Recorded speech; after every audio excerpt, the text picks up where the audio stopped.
today what I would like to share with you is an experience, a lesson in a way, which I've had on tweaking a property strategy into something maybe not new but a bit different. So if you know me, or as many of you will know, I've got quite a lot of expertise when it comes to HMO. So HMO, habitation of multi-occupancy, house share, the principle of carving up a house into rooms and letting these rooms on individual tenancy agreements.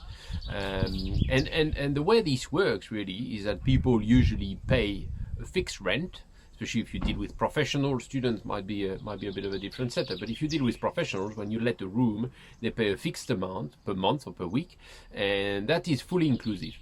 It's fully inclusive in the sense that it includes not only the rent for the accommodation, but also the cost for gas, electrics, council taxes, and so on. Everything, internet, everything is including. That's paid by the landlord. So a fixed price for a service, which I've always kind of labeled as convenient. The convenience factor of renting in an HMO is you need only two things to move in. You need to pay the rent, a fixed amount, a key, and a Wi-Fi password.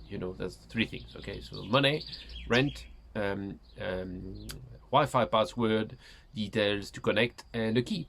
That's all you need. So it's very convenient, which means people don't have to worry about registering with the council for their council tax and booking a new internet connection and waiting for an engineer to arrive at some inconvenient time between 8 and 1 p.m.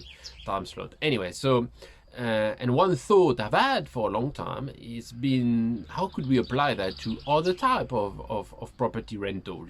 Could we rent a house on the same, or an apartment on the same basis with the same level of convenience? If you rent an individual dwelling, a house or a flat, usually people pay the rent, you provide that unfurnished, and then they've got to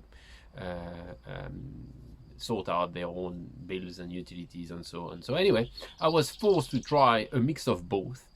Recently, I own a block of apartments in Birmingham, in the West Midlands, and which most of the apartments, so it's 8 apartments in a block, and 6 of these have been running as a serviced apartment on short-term lets, using the likes of booking.com, Airbnb, as well as direct booking and other corporate professional websites. But on the short-term let, so nothing less than 2 nights, but quite short-term, not your 3 months or 6 months. And I'm registering this video in May 2020, and we're still into the crisis, the sanitary crisis of the COVID-19, the famous coronavirus.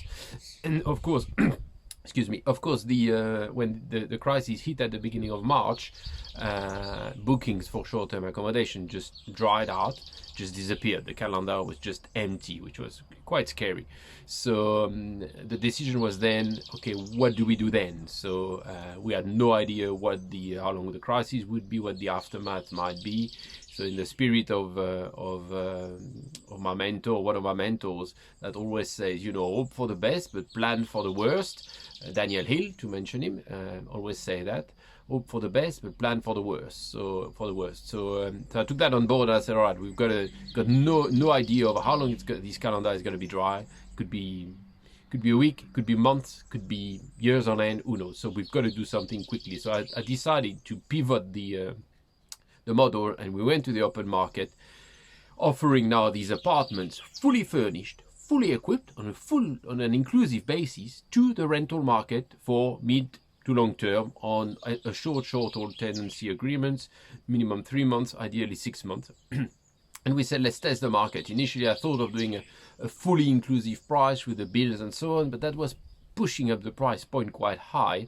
And one of my team members, Leonor, was actually very smart to say, well, what if we do a price for the rent? This is what's going to appear on the listing, that's going to attract the potential tenant, but still offer to include the bills or manage the bills, but that will be either as a fixed price or on actual cost, but in addition to the rent. So the price tag on the ad is not too high. So I thought that's very smart. So let's do that. And we did exactly that. So the idea was to have the convenience of the HMO rooms. It's fully furnished, fully equipped. You're going to be paying a price, and it's going to be fully inclusive. It's easy to move in. You don't have to worry about registering utilities and council tax, internet. We will take care of all of that. Actually, it's already in our name, but we'll manage the billing for you, and we'll just reinvoice you on actual cost or a fixed price, depending on what suits you best. And because the standard of the apartments and their location makes it that it's they're quite attractive product. We said, all right, let's test the market.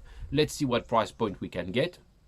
And with some good basic marketing and sales technique, we did very well. We were very surprised that in the height of the crisis and the sanitary crisis, that there was quite a lot of demand for this convenient type of accommodation. And so we were very safe in terms of, we didn't do any physical viewings. Everything was done through a virtual viewing using FaceTime. We were, of course, set up for people to just let themselves in as service accommodation with key safe and so on, so people could just go and do the viewing with us on the other side of the phone, actually. So they were getting the benefit of visiting the property without the risk of being contaminated by contact with a stranger, and it worked out really well.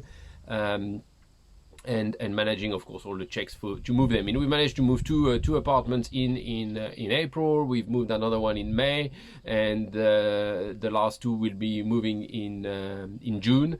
We've got one with still on a short-term let. So I really and I'm really looking forward. I've done some forecasting on the numbers, and they really look interesting in terms of boosting the profitability compared to a normal family let or single let on these apartments. So I'll go as far as saying, this could be a strategy for family lets or single lets on steroids, from a profit point of view. So I'm, as I said, I'm looking forward to doing the proper profit and losses as these are getting settled. I'll have a good picture by the end of this month and next month on that. But the forecasts are really looking good without all the constraints and systems and processes and complexity of running serviced apartment when you do a serviced accommodation type of strategy.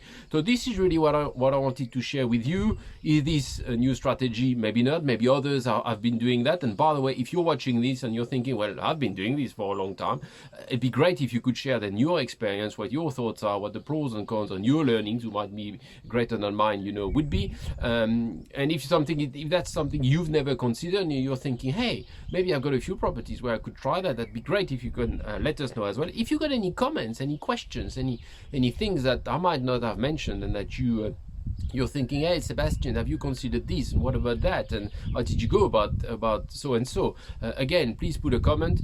It'd be great if you feel the video is of value, if you can share it, if you can give us a nice thumbs up, of course. Don't hesitate. This will be on various social media. I don't know where you will be, where you are watching, or on my YouTube channel, which I, of course, invite you to go and subscribe to for regular postings. So that's my experience and lesson that I wanted to share with you, the benefit of providing convenience to people in a premium type of product, which is showing to be a very profitable way of doing single lets, and which I will be exploring further in the near future in the right locations. So remember, the value is in the implementation. So if I can help you in any way with getting you to implement what you know or what you don't know yet about property, don't hesitate to contact me. I'll be delighted to help you in the future. Thank you very much.